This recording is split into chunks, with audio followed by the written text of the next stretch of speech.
Right now, Iraq's oil-rich south and the northern Kurdish region are relatively stable, but Sunni clerics and tribal leaders are worried the violent radical Sunni insurgency could spread and endanger that peace. Tony Cheng was there in Erbil, capital of Kurdistan region, for the news conference and filed this report. I think that's been the concern really from the very beginning. We saw one of Iraq's most senior Sunni leaders speaking here at a press conference in Erbil a little earlier.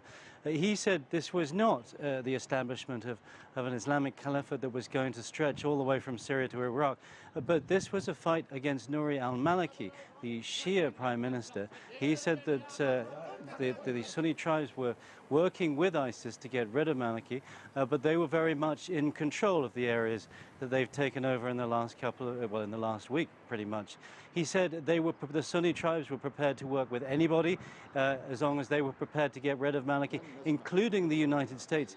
But then he issued a very stark and uncompromising warning that if Iran and the United States came to the aid of Maliki, it would start a war without end. And I think that is the real concern here, that if we see Iran, the United States, dragged into a conflict here, a conflict which has already been incredibly bloody and very vicious, it really could stretch well beyond the borders of Iraq. And again, I think this is the concern, that we've seen this violence spilling over from Syria.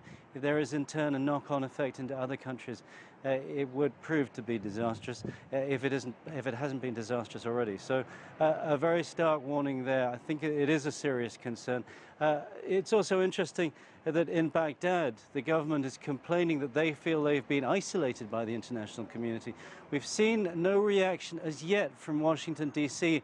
to the call from Baghdad for air support, for bombs to be rained down upon those ISIS forces they say that they need help removing. Perhaps D.C. is not so confident in its support of Maliki, Nouri al-Maliki himself. So it remains to be seen what D.C. is going to do. But here in Erbil, a very strong message from the leaders of the Sunni tribes. That was Tony Cheng reporting from Erbil.